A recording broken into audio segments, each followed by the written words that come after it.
and welcome to the Wolfchase Toyota Insider, the Memphis Tiger Network. I'm Jeff Brightwell alongside head coach Daron Schoenrock, and coach finally back home after that long 2.5-week stretch, a 9-game road swing there where you went to Louisville and Houston, Middle Tennessee, and Arkansas State. And we talked about this a little bit last week. You came in, you played Ole Miss, and they jumped on you early, won 9-1, and took a tough loss to Austin Peay the next night. Those road trips, usually you can survive them while you're on the road. It's like going on vacation. Vacation, you think it's a refreshing deal, but the day you get back, the next couple of days, that fatigue really slams you. Yeah, we looked like a tired team, and Ole Miss did a few things to jump on us early, and you didn't have enough gas in the tank to fight back. And I thought our fight against Austin Peay was good. We battled. We didn't really do anything against the offense with the early part of the game. We kind of waited till late to get a little bit going, and then.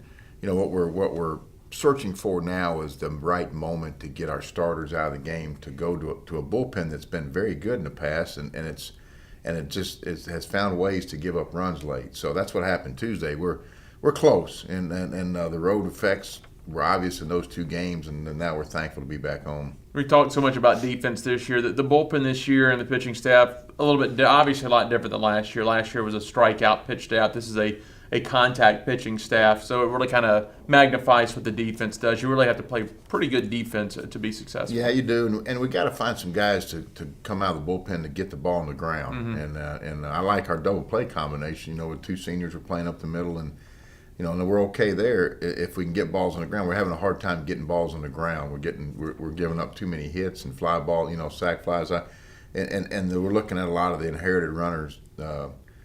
Trying to keep some of those guys from scoring. So, but the other thing is maybe bringing guys in to start innings rather than in the middle of a runners on situation. So we're evaluating a lot of things as we go. We got to get ready for this stretch run, and a big part of it is adjustments we can make in that bullpen. You go back to Austin Peay. It was kind of neat getting back to Millington. It's a one-time-a-year deal now. We're going to play up there for the Babe Howard Classic, a chance to honor Babe. And I know Saturday you guys dedicated the training facility. It's now the Babe Howard Training Facility at FedEx Park. He did a lot of things, not just for college baseball, but for youth baseball, the Olympic program, and he is a big name as far as things that don't even have anything to do with baseball in the Millington community. Yeah, he's just been instrumental in the whole Shelby County area in baseball, the history of baseball in this county, with his involvement with the Olympic team, his involvement with American Legion Baseball, the facilities he built. And I had an opportunity to meet him when I first came to Memphis in the summer of '04, and of course was big buddies with Coach Polk, one of my mentors, and that friendship started, and we played in the Military Classic every year and the Armed Services Classic, and yeah, we're just thankful that Babe's daughter Laura Rosas and her husband Ray have made a donation to help enhance our program, and we wanted to name our facility after him, and it was a wonderful ceremony. Coach, let's go over to the weekend. UCF takes a series, but you played two really tight ball games. They jumped on you Sunday, but going back to Friday, Caleb Wallingford outstanding in that 2-1 win, and maybe I think the play of the game still is that line out to Tucker Tubbs. He doesn't make that double play. They get a chance to put together a big inning in the fourth now. Yeah, that was two very good college left-handed pitchers just going toe-to-toe. It was like a boxing match almost, and just trading blows, pitching type blows. A lot of times, and then Saturday was just the opposite. It was offensive blows. They make a blow, we make a blow, and but Friday night, Caleb was really good. I thought it was the best he's been at pitching knees and down with 2 strikes. He was totally below the strike zone. Got a lot of strikeouts, and big play by Tucker. First base is it's a play that defensively things will show up if you don't make them there. Yeah. And he made a couple of very nice plays for us. We've been working a lot with Tucker's feet and trying to get his feet more active and some more energy in his feet. And that's how you play defense, especially on the infield, is with energy out of the feet. And Tucker made some great plays that night. Pretty interesting to see the maturation of Darian Tubbs. Comes up in the 9th inning. That's maybe a walk he doesn't take early in the season. He's still just a freshman, but showed a lot of discipline. Got that leadoff walk, got in a scoring position, and got the game-winning run. Yeah, and you hold different standards, Jeff, of guys that are playing in your lineup for what you want them to do statistically. And people see, hey, this guy's batting average is 180 or whatever it is, and this guy's batting average is 250. Why aren't you playing the 250 hitter? Well, it's money in the bank for long term, it's what expect. I don't expect Daron to come in and hit 300 as a freshman, but the valuable experience that he's getting and the dynamic that he provides is unbelievable. A lot of guys on that ball, when he's on, we bunt him down to second. So when he's on second, a lot of guys, that ball that Jake hit, he kind of made a bad read at first, took a couple of aggressive steps to three, and the excitement of the moment, I'm going to score the winning run.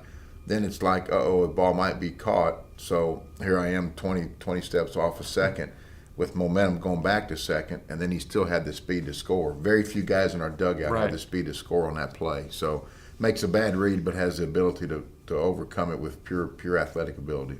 Turn around Saturday, as you said, a lot different game. Pitchers duel Friday night. It was all offense. The wind was gusting out the last 2 days. Jake Little has been going, but he gets going back in the power category. A couple of home runs, and then Kane got his third late in the ball game. Yeah, Jake's always been real streaky. You'll see weekends where he'll just be on fire, and some weekends he doesn't see the slider real well, and they're pitching him pretty much the same. It's just a matter of him getting in counts where he can do that, and he got into a lot of favorable counts Saturday.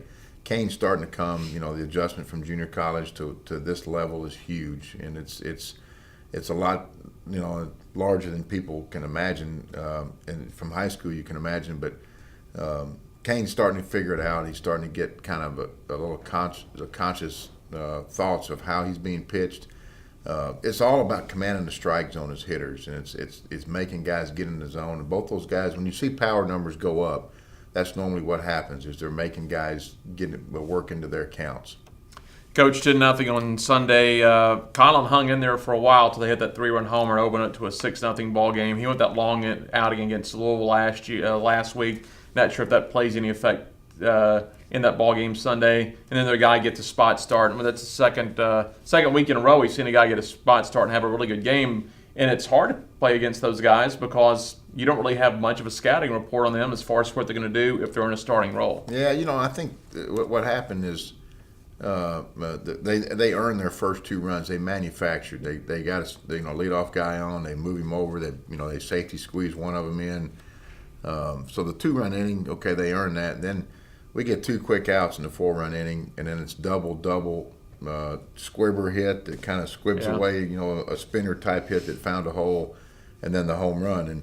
And so it happened in a matter that quickly. And when somebody throws that on you that quickly, it damages your psyche a little bit. And that's what our guys are having a hard time fighting through right now. But you got to credit UCF. They generated some 2-out noise, and 2-out noise usually wins games. But Colin was sharp. He kind of drifted in and out of competitive moments. I thought Louisville, he stayed in the competitive moment the whole time he was in there and drained his tank. You got to close innings down with 2 outs. We talk about that a lot. He got behind the count to the 2 doubles, 3-1 count and a 2-1 count. So now he's feeding into hitters' favors, and then we didn't want Williams to come up in that situation. He's their 9 or 10 home run guy, and he got a ball up and hammered it. So difference in the game was maybe 3 or 4 minutes. Right. Coach, you're going to turn around this week. You'll be back at home. It'll be your non-conference weekend. You got Alcorn State coming in. I know that's, for a coach, a fan's going to look at it and say, 5-win team, roll through the weekend. For a coach and a team, that's a very frightening situation. You hope you don't kind of play down to what looks like a 5-win team, and Alcorn State they'll just throw it all out there and see what happens. Oh, they will. And in all cases, Jeff, it doesn't matter who we're playing. I talk about beating the game and, getting leadoff men on, denying leadoff men. We want to there's some rules that we're putting in offensively now that we want to do. There's some things that the difference in how our team wants to play. Early in the season, we were pretty good at taking the hit by pitch, taking the walks, running on dirt balls, getting bunts down. We still got to do all those things, and it's the way you beat the game, not the opponent. And so you find any kind of weakness in any opponent, and you try to exploit that weakness, and it'll be no different this weekend. We're going to approach it like a conference weekend. This team needs wins. We need things to give us good thoughts and good feelings for the stretch run. We have a lot of neat things down this stretch run, a lot of opponents that we haven't played before. And, we'll get to see UConn.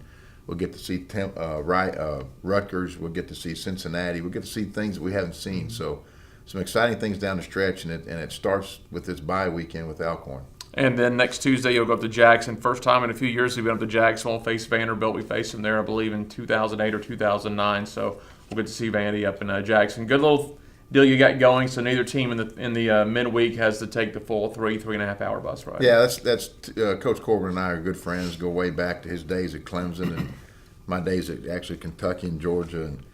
And we were spent a lot of time recruiting on the road together. And this is kind of something we've talked about, is just continuing this when we can both match it up to give the fans in Jackson a chance to come see the Tigers and come see the Commodores. And a very good RPI game, good matchup. I love playing, in venues away from Memphis. It's good for our guys.